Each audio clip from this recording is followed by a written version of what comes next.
Sejam bem-vindos ao Emergencast, um bate-papo sobre emergências médicas. Eu sou o Dr. Vitor Dalla. Eu sou o Dr. Pietro Lima e a gente tem hoje uma convidada excepcional. Dr. Stefânia, ela vai falar muito pra gente sobre não só reumatologia, mas como abordar artralgias em pronto-socorro. Stefânia, muito obrigado por aceitar o nosso convite. É uma honra ter você com a gente aqui.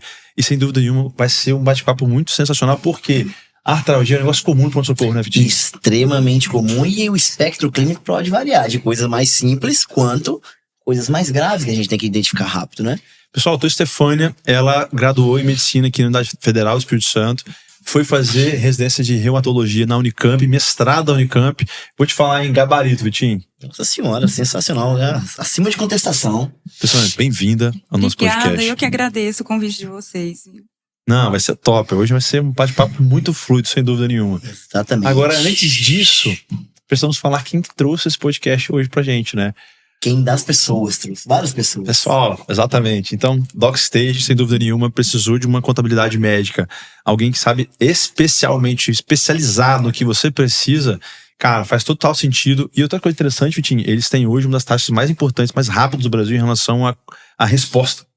É uma coisa que o médico precisa muito, né? Com essa urgência, né, cara? Com certeza. E a abertura de empresa, o recorde deles, lembra? Bizarro.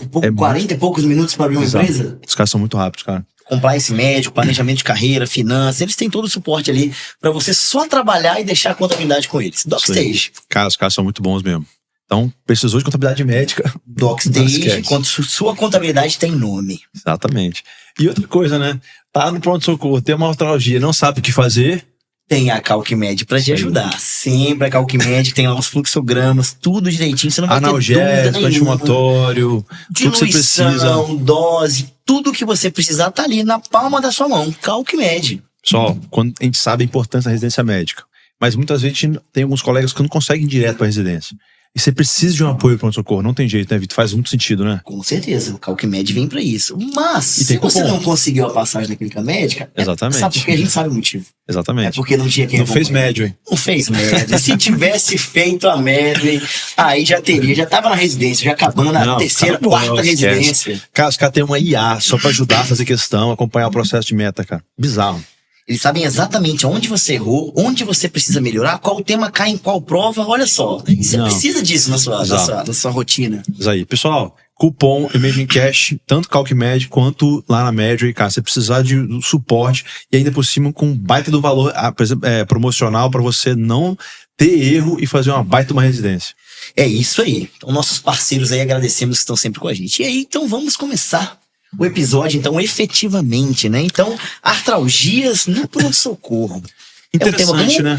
Porque, assim, a gente tem um tema super comum no pronto-socorro e muita gente, cara, e o tanto que a artralgia tem de nuance, né, doutor Stefânia? Isso, é muito comum.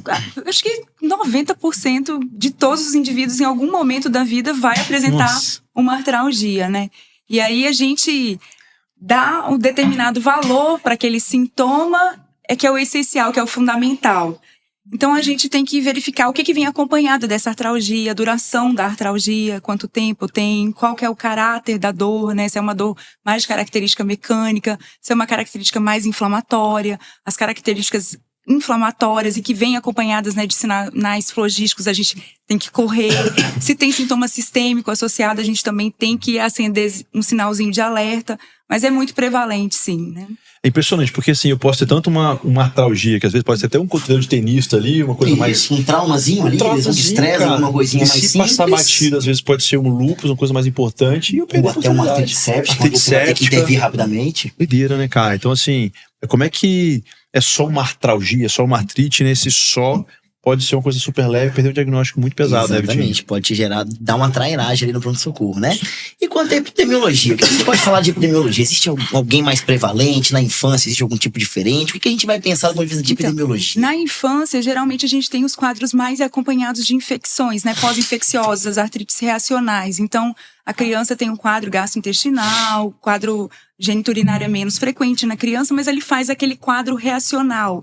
É um quadro mais benigno. Ele tem artralgia, que tem uma característica inflamatória, geralmente é poliarticular, ou seja, a gente envolve mais aí do que 4 articulações, e pode ter os sinais flogísticos associados, mas não é aquela artrite tão pronunciada, né? E geralmente o paciente pode ainda estar com um restinho de febre, e elas são autolimitadas. O paciente tem a dor local, né?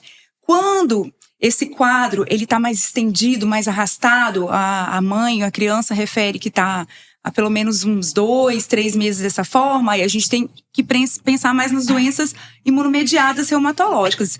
E a gente dá o primeiro atendimento e faz o segmento ambulatorialmente. Mas geralmente é benigno, né? Na fase, assim, mais da juventude, a gente tem mais as dores, as periarticulares, devido a movimento, de repetição, né? Hoje em dia, quem que não faz atividade física? Então tem muita coisa periarticular envolvida, que pode acontecer as lesões de forma aguda, mas aí geralmente chamam mais para o ortopedista. E lembrar, nos jovens, aqueles quadros de artralgia migratória, né? Começa a articulação geralmente grande, cotovelo, punho, joelho, que tem sinal flogístico, mas não tão pronunciado, associado à febre, à lesão cutânea, paciente que tem história de sexo desprotegido, né? Lembrar da gonocócica, que ela começa assim, e depois geralmente ela concentra numa única articulação. A meia-idade, geralmente, a gente começa a ver mais as coisas degenerativas e os quadros de gota. E o idoso também mais quadro degenerativo, né? Geralmente é mais assim. Agora, até tem muito estudante começando a medicina também ouvindo a gente. Então, assim, eu posso ter artrite, e a artrite vai ter um pouco de artralgia, mas nem toda artralgia tem artrite. Isso, a artralgia quer dizer que eu tenho dor na minha articulação. E a partir do momento que o paciente chega com um quadro de dor na articulação, a gente tem que perguntar para ele, além da dor, tá tendo vermelhidão no local, tá ficando inchado, né, tá ficando quente o local, que são sinais flogísticos. Quando a gente identifica os sinais flogísticos associados à dor, à artralgia, a gente fala que tem um sintoma, que é a artrite. A gente não precisa ter todos os sinais flogísticos, né? Se a gente tiver um edema associado, a gente já fala que já se trata de uma artrite. Isso é uma coisa. Cara, edema, cara, vai assim, eu vou ter uma artrite lá, então vou ter às vezes um rubor, né? Vai ter um edema. E como é que eu consigo já, com edema articular, ter uma noção? Eu acho que é uma das preocupações em relação aos nossos colegas do pronto-socorro. Se é um edema articular ou se já pensa numa artrite séptica?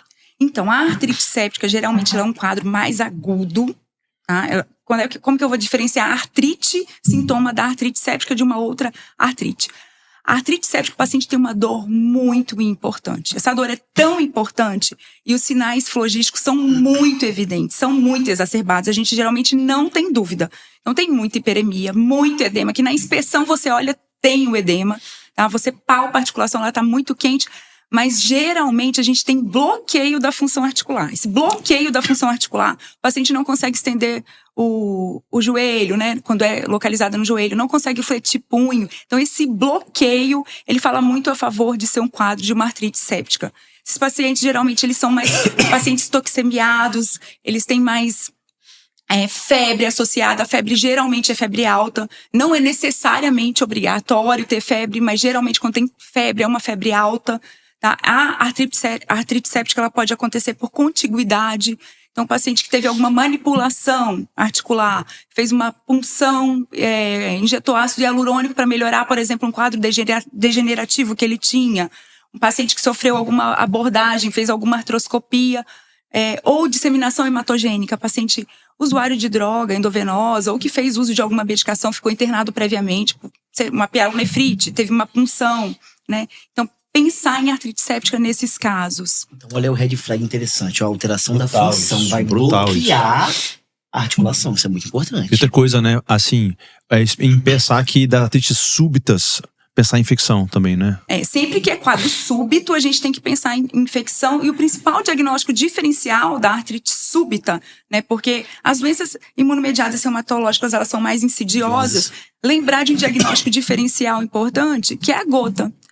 A gota, né, geralmente o paciente, ele quase não procura como primeiro episódio o pronto-socorro. Então, ele já tem alguma história prévia. Pode ser o primeiro episódio? Pode.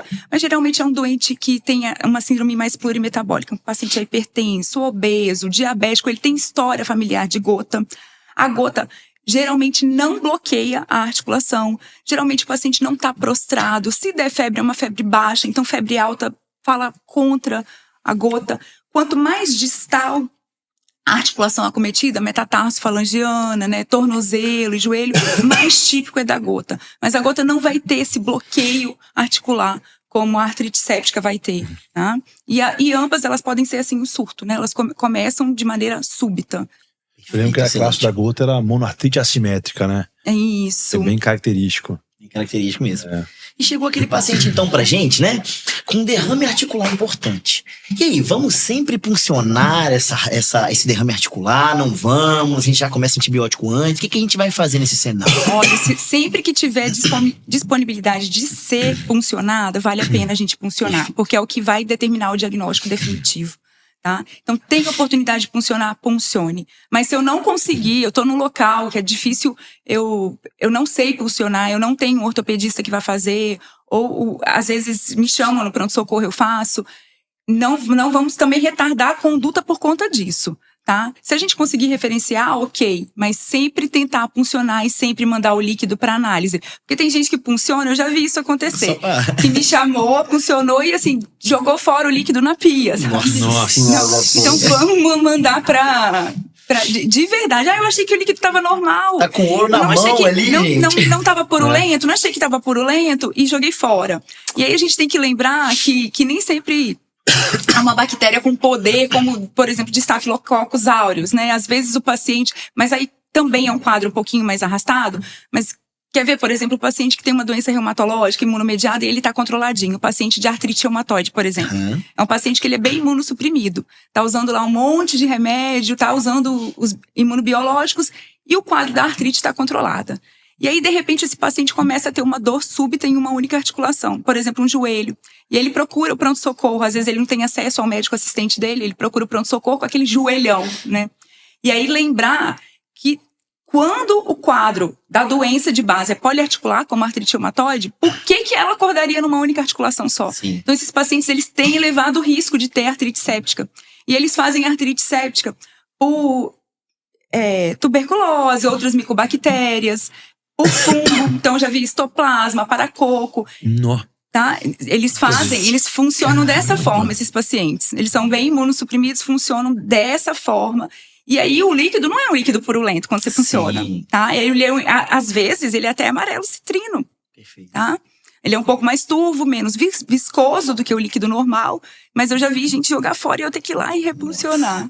Então a dica nesse paciente reumatológico ficaria, então, observar o padrão que ele acomete. Observar o padrão. Se ele mudou de padrão, opa, uma red flag. Isso. Porque as doenças podem ter concomitâncias. Ele pode ter uma artrite reumatoide, uma gota também, tá? Azar tem. Mas tem, viu? Mas tem, gente. Com certeza, com certeza. O raio, eu falo que na medicina o raio cai na cabeça, né? Mais de uma vez. Medicina não tem. Várias vezes, a medicina não tem jeito. Principalmente racional. se o paciente for CRM positivo, né? Aí acontece as coisas tudo que é. Sem dúvida nenhuma. 1% da Ou literatura. se ele internou em um hospital universitário, irmão. Nossa, aí surge coisa diferente. O cara virou um moleque. Agora, eu consigo diferenciar, por exemplo, em relação ao quadro clínico, um pouco em relação a artrite séptica ou até viral, por exemplo. Até porque a gente teve muita crise de zika e chikungunya, né? Sim, né? As virais, elas geralmente têm um padrão mais poliarticular. Elas têm esse padrão poliarticular e dificilmente elas vão fazer aquele quadro pronunciado de artrite. Uma artrite tão evidente. Faz artrite, chikungunya faz artrite. A fase mais inicial, aqueles primeiros 7 dias da chikungunya, eles fazem muita artralgia inflamatória, faz menos artrite, mas passou dessa fase, vai mais para subaguda, ele começa a fazer artrite. Mas não é aquele derramão, sabe? Ele não tem aquele joelho com... Pode, que na medicina tudo pode, mas não é aquele joelhão com aquele derrame tão pronunciado. E a artrite séptica, focar numa única articulação, monoarticular, tá? A forma monoarticular. A exceção é a gonocócica, que começa aquele padrão mais de poliartralgia migratória, vira uma poliartrite migratória, mas geralmente depois ele vai concentrar numa única articulação. Então é a exceção das artrites sépticas que não fica geralmente localizada numa única articulação. Então chikungunya, dengue, zika, padrão poliarticular de acometimento. E fica, né, por muito tempo, né? Fica. A chikungunya, a dengue, assim, ela é muito mais grave, que se você não passa, mas passou daquele período da convalescência, da gravidade, não entrou nele, não fez a dengue, né, hemorrágica, você vai ficar bem. Agora, a chikungunya não. A chikungunya, ela pode arrastar, e ela pode arrastar há anos. Então, se passou de... E o que vai ditar, né? Fatores que falam a favor do paciente fazer esse quadro arrastado é justamente o paciente ter o quadro de artrite inicial. Então, o paciente que faz a artrite inicial, o sintoma, você vê sinal flogístico lá inicial, que tem PCR muito elevada, geralmente esse paciente ele vai arrastar. E passou de 3 meses, né, a gente fala que ficou crônica. E a gente trata esse paciente igualzinho a um paciente de artrite reumatoide. A gente vai usar os mesmos imunossupressores. Às vezes a gente chega a usar até imunobiológico para esses pacientes. Nossa. Caramba. Pesado, hein? Que a gente no hospital acaba não vendo, né? Essa realidade do segmento dele, né? Legal. Terrível. Me diz uma coisa. E outra coisa. O mais interessante, Stefania, a gente tem as artrites inflamatórias mais comuns. Né? Artrite reumatoide, né? Espondoartrites. O que você, assim, de pronto-socorro, que o nosso amigo tem que saber de que chega pronto-socorro desses casos mais inflamatórios, assim? O que você acha que mais é importante? Então, paciente que com artrite reumatoide, que ele chega descompensado, ele tá lá tomando seu metrexato, uma dose baixa, que a doença ainda não está controlada e às vezes ele não tem acesso ao médico assistente dele, principalmente na rede pública. O que a gente faz de assistência para baixar a atividade de doença nesse paciente? A gente vai tentar aliviar o sintoma dele.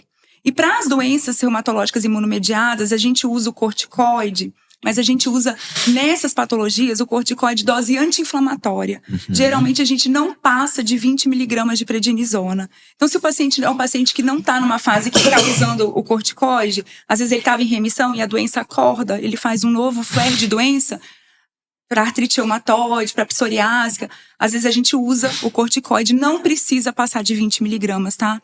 20 miligramas de prednisona, ele usa por umas 2 semanas, aliviou, porque alivia o sintoma dele, ele já baixa para 10 miligramas e aí você instrui o paciente a procurar o médico assistente dele.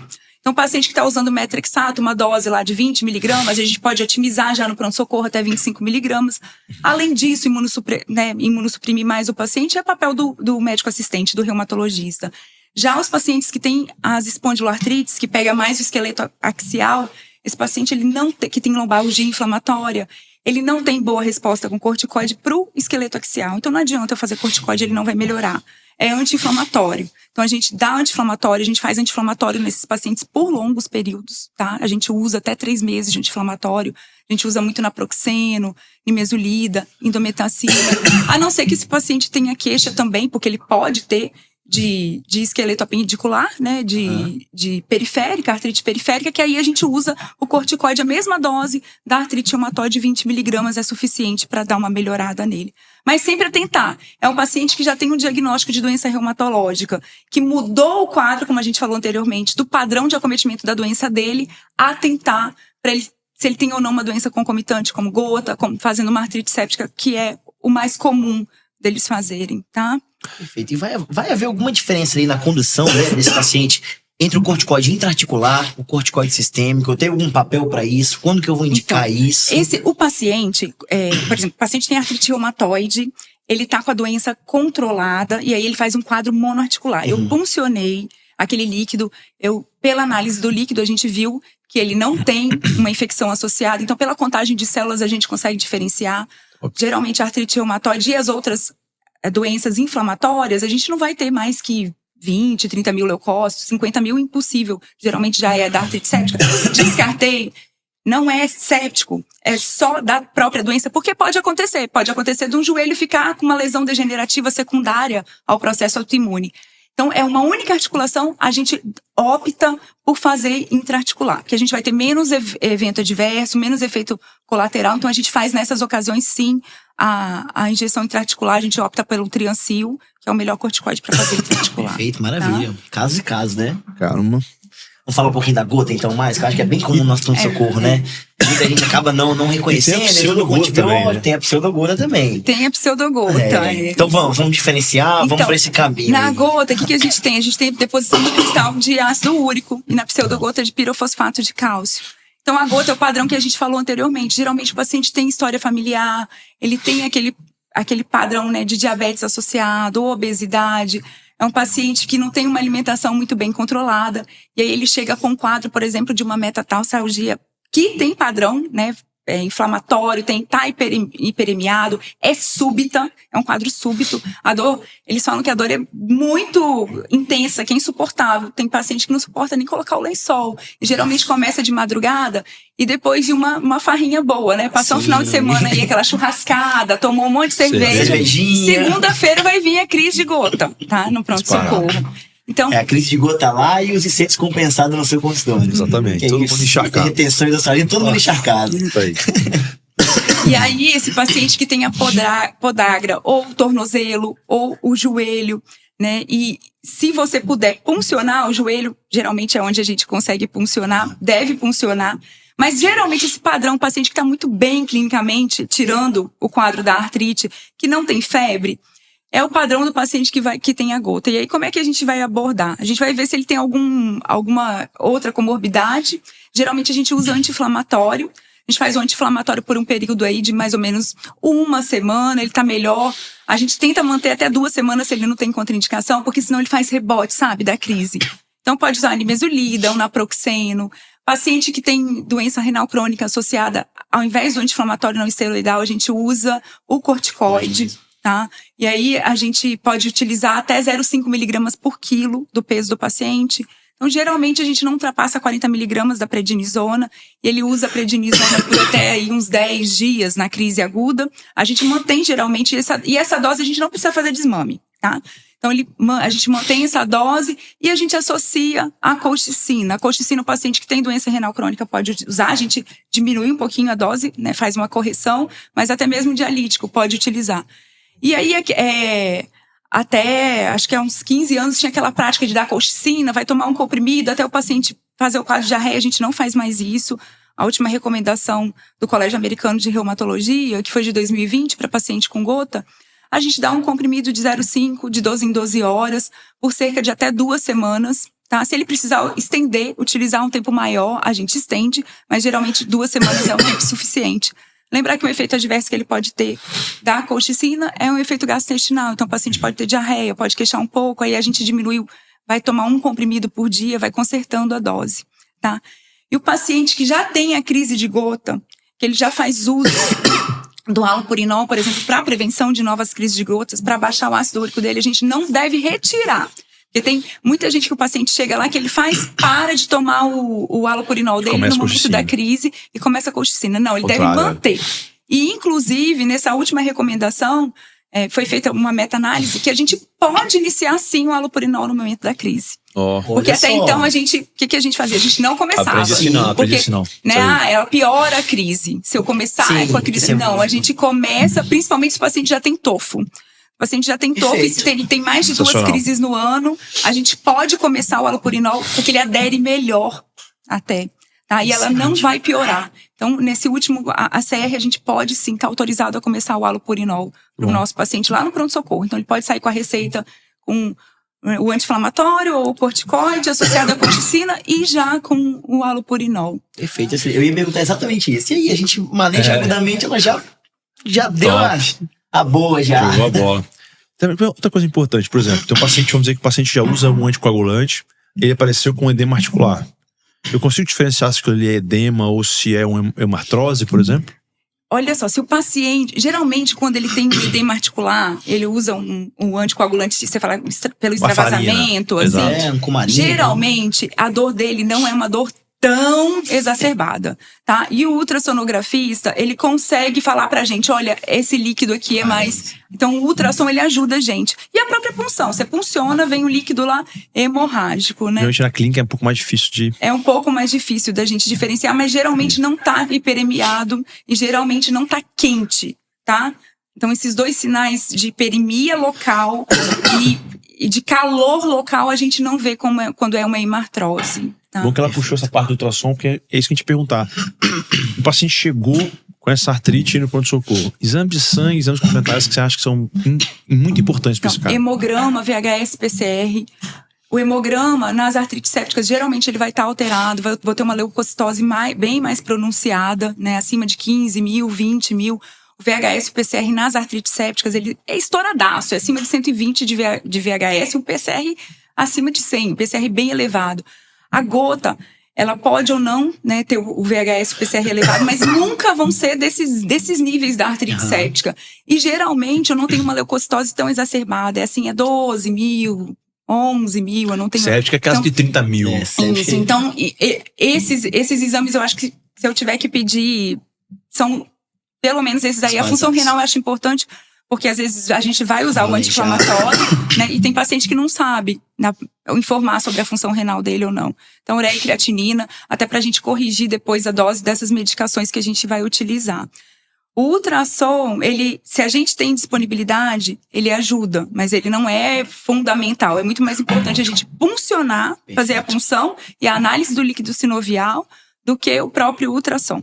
Quando que o ultrassom ajuda muito? Quando eu tenho dúvida se o meu paciente está tendo uma celulite ou se ele tem uma artrite associada. Não um paciente que chegou lá com uma hiperemia, calor local no joelho e às vezes ele tem alguma lesãozinha que pode ter sido porta de entrada e eu tenho dúvida. Ele tem só infecção de subcutâneo ou ele tem a articulação acometida junto? Então, porque o meu tratamento vai mudar completamente, né? Quando eu tenho só o subcutâneo, eu faço o antibiótico via oral e por um tempo bem mais curto, eu faço 1 semana, o paciente melhora. Se eu tenho um acometimento da articulação, eu vou ter que estender, vai ser 4 semanas e a gente precisa correr e as 2 primeiras semanas vai ter que ser antibiótico endovenoso, né? Porque aí é uma artrite séptica que ele tem, tá bom? E quanto aos exames de imagem, existe papel para tomografia nesse cenário? Geralmente não, viu? Não. Geralmente a ressonância, a tomografia, elas não são necessárias. Perfeito. A não ser no decorrer da artrite séptica, diagnostiquei a artrite séptica. Eu geralmente faço um raio-x inicialmente. Se eu tenho, até para eu ver como está o espaço articular, para eu mostrar, olha, o espaço dessa articulação, ele é totalmente preservado.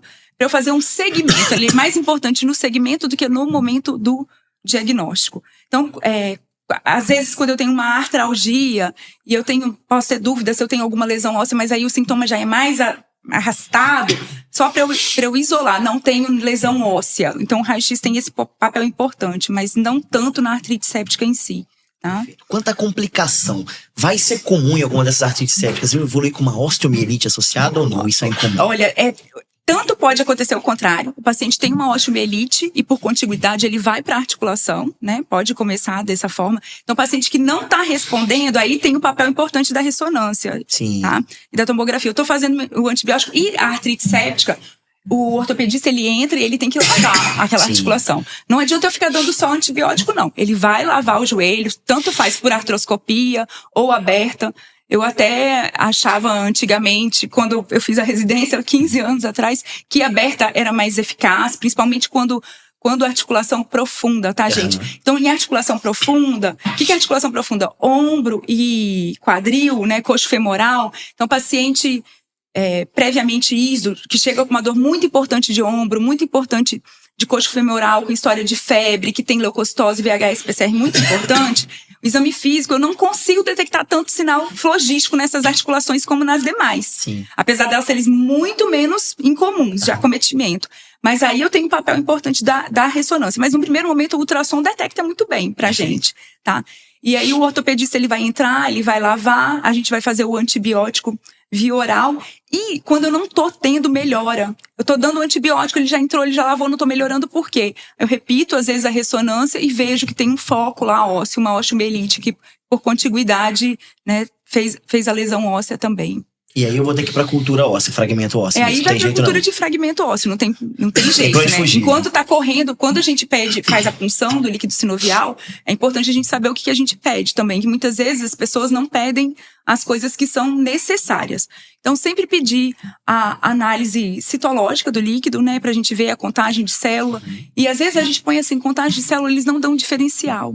Então, às vezes eu gosto de escrever, sabe? Contagem celular com diferencial. Porque quando está acima de 95% de polimorfo, é séptica. Mesmo que venha, que às vezes não vem, 50 mil leucócitos, mas vem 20 mil. É um quadro súbito. O paciente está febril, tem um VHS estourado. O PCR não é porque não tem aqueles 50 mil, 30 mil leucócitos que eu não vou falar que é séptica, tá? Então, pedir a contagem, pedir análise bioquímica. Então, geralmente, a artrite séptica, a glicose está muito baixa, a gente tem uma proteína mais elevada. Pedir o GRAM. Né? Às vezes, na hora, já consegue identificar e já consegue direcionar melhor o antibiótico que a gente vai fazer. A cultura da bactéria.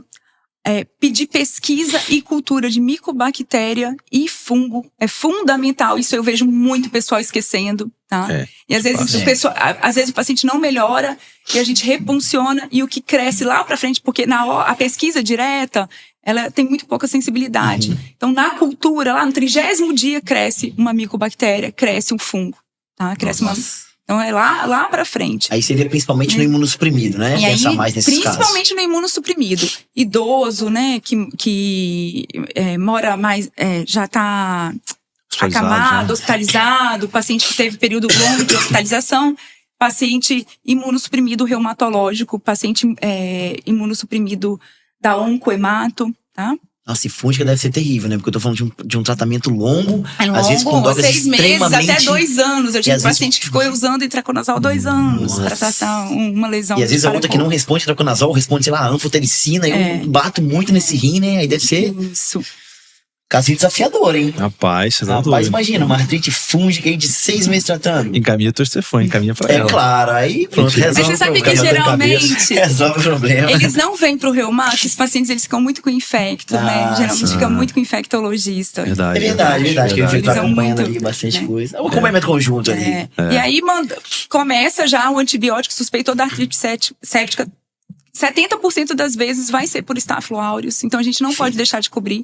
Então, começar a oxacilina, cobrir gram negativo também, começar o ceftriaxone associado, principalmente adulto jovem, né, que tem muito o gonococo. E, geralmente, a gente faz 2 semanas de antibiótico endovenoso. Então, o paciente vai ter que ter paciência mesmo de ficar lá por esse período. Agora, é interessante, né? Porque, assim, eu pensaria... Como a gente tem hoje muito massa na comunidade. Quando ainda o mais paciente que tem fator de risco, a gente já cobre, tá? O paciente que tem fator de risco já vai de vanco mesmo e depois descalona, tá? Perfeito. Mas então, empiricamente, assim, chegou esse paciente com artrite séptica, eu vou, então, o meu regime inicial seria... Assim, se não for Marsa, né? Oxa e ceftriaxone. E se eu tenho um fator de risco para Marsa, eu vou para vanco e ceftriaxone. Esses dois juntos até eu ter resultado de cultura e depois descalonar. Às vezes a gente consegue descalonar e fazer o antibiótico via oral. O restante, quando o paciente evolui muito bem, né? Teve melhora do movimento daquela articulação depois que o ortopedista lavou, a gente consegue manter via oral mais 2 semanas em casa. E às vezes não vai ter jeito, ele vai ter que ficar preso lá 4 semanas tomando antibiótico endovenoso mesmo. Tem jeito. Tá? Não tem jeito não. Agora é interessante, por exemplo, minha artrite não é séptica. Aí eu quero fazer alguma coisa mecânica ali. Gelo ou bolsa com morna? Eu posso ter uma diferença de noção assim, por exemplo, porque trauma é mais fácil de entender. Agora, eu posso fazer alguma coisa mecânica no momento ali, por exemplo, eu sei que eu tenho uma artrite um pouco mais intensa, eu consigo, mesmo inflamatória, alguma coisa mecânica, o bolso de uma morna pode ajudar alguma coisa? Pode ajudar sim, tá? Pode ajudar. E para esses casos, é a percepção do paciente, viu, Pietro? Ele pode, inclusive, intercalando uma com a outra e ele vê na percepção dele o que ajudou mais, tá? E aí ele coloca, no caso da artrite reumatoide, né, da artrite psoriásica, que está descompensada, e ele vai fazer o que ele, na percepção dele, ajudou mais. Não tem um consenso aí. Não tem um consenso pra se é água quente ou se é gelo, se é crioterapia, né? O trauma é mais fácil de entender, quando é inflamatório. Nas primeiras 48 horas a gente faz gelo, depois a gente põe o quente, né? E vai fundo. Perfeito. Cara, Vitinho, que tapa, hein, moleque? Rapaz, falamos de... Nossa senhora, resumimos muita coisa, hein? Agora, uma boa pergunta. A gente começou em relação à artrite séptica em relação à alta. E a artrite inflamatória em relação à alta médica? Perfeito. A artrite reumatoide, se ela chegou descompensada no pronto-socorro, ela vai demorar um pouco. Eu não preciso internar meu paciente por conta disso. Eu tenho que informá-lo. Olha, vai demorar um pouquinho, vamos ser paciente. A gente começou lá o corticoide pra ele, né? Pra amenizar os 20 miligramas. Às vezes o que eu faço pra ir um pouco mais rápido, Pietro, é um diprospan, tá? Não. Então o paciente fica bem, você vai explicar para ele que vai demorar um pouquinho mesmo, que ele não vai melhorar de uma hora para outra. A gente pode até deixar associado analgésico opioide para dar uma melhorada um pouquinho mais rápida, mas não é a coisa mais eficaz que tem. Às vezes a gente associa anti-inflamatório também, tá? Não esteroidal para o paciente. E se precisar, a gente dá um atestado, porque muitas vezes ele precisa, né? Ficar em casa pelo menos uns 7 dias, até que ele tenha acesso ao médico assistente dele para modificar a terapia imunossupressora dele, tá? Entendi. Mas é bem mais demorado pra gente controlar. Às vezes leva até de 3 meses para controlar a atividade de doença. Perfeito. Tem alguns casos, será que tem alguns casos interessantes que você lembra da sua prática clínica? Algum emblemático, assim, que envolveu artrite, alguma coisa assim? Um caso que marcou a sua residência de reumatologia. Olha, um caso que é até engraçado, gente. Um paciente que ele chegou com um quadro de febre, ele tinha lesões cutâneas, umas pápulas, e ele era um paciente danado, sabe? Casado, mas que namorava, assim. Sim. E ele chegou com um quadro de uma poliartrite e era de predomínio, assim, tornozelo e joelho. E era um quadro que já tinha, assim, umas 2 semanas. E ele internado, ele estava muito debilitado e depois esse joelho localizou em um dos joelhos. Ele fez mais um dos joelhos e a gente puncionou e veio com características que a gente começou a tratar como gonocócica. E ele não queria que a gente contasse assim, porque você tem que tratar o parceiro, tem que lembrar de tratar o parceiro, né? É dever da gente. E ele não queria de jeito nenhum, mas esse moço arrumou uma briga, ele queria ir embora. Ele falava que se a gente contasse... Porque a gente... Não, nós temos que tratar. E aí ele falava, eu vou falar o quê pra minha esposa? O que eu vou falar pra ela? De onde que eu peguei isso? E ele não queria, ele queria ir embora do hospital, ele arrumou uma confusão, a gente teve que chamar psicólogo para ajudar, assistente social. Então esse aí foi um quadro que me marcou por conta disso. Caramba! Mas eu também, como eu falo para vocês, eu tenho esse viés da residência de reumatologia, de eu pegar esses germes mais atípicos. E eu tive um paciente jovem que era o paciente que tinha artrite idiopática juvenil, ele estava com a doença super controlada, mas por causa desse monte de imunossupressor, ele jogando bola, ele machucou e ele fez uma porta de entrada. E por contiguidade ele fez uma artrite séptica por Staphylo aureus. E assim, a articulação dele em 2 dias, por mais que tenha sido muito rápido, a intervenção foi rápida, esse menino, ele perdeu a articulação, assim, em 3 dias. É por isso que o raio-x de acompanhamento, quando a gente repetiu o raio-x em 1 semana, era uma articulação totalmente destruída. O espaço articular, ele não tinha, assim... detonado mesmo.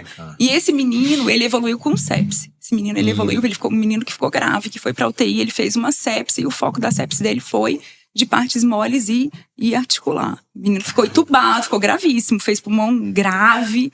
Tá? Nossa, o tal do Staphylo, quando você pega uma cepa virulenta, o bichinho é danado, né? É danado. É muito rápido. Nossa, a senhora faz muita doença, faz muito estado inflamatório, faz sepse mesmo. E era um mocinho, assim, de 24 anos, mocinho novo.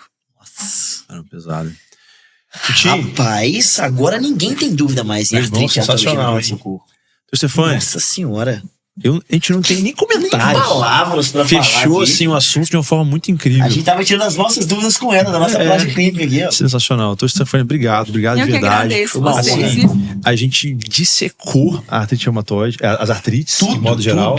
E assim, eu tenho certeza que a gente agora matou as dúvidas de todos os nossos ouvintes todo aí. Mundo, e sem dúvida que a gente agora tá num outro patamar. Exatamente. Quem escutou esse episódio agora não vai ter dúvida mais. Stefânia, obrigado demais. Agora é seu momento. Fala um pouco sobre você, sobre o que você faz, seu consultório, hospital, a parte de ensino que você também tem. @ Instagram, pode divulgar aí. O espaço é todo seu momento. Então, eu lecionei durante 10 anos. Eu fiz o mestrado e fiquei na Unicamp um tempo.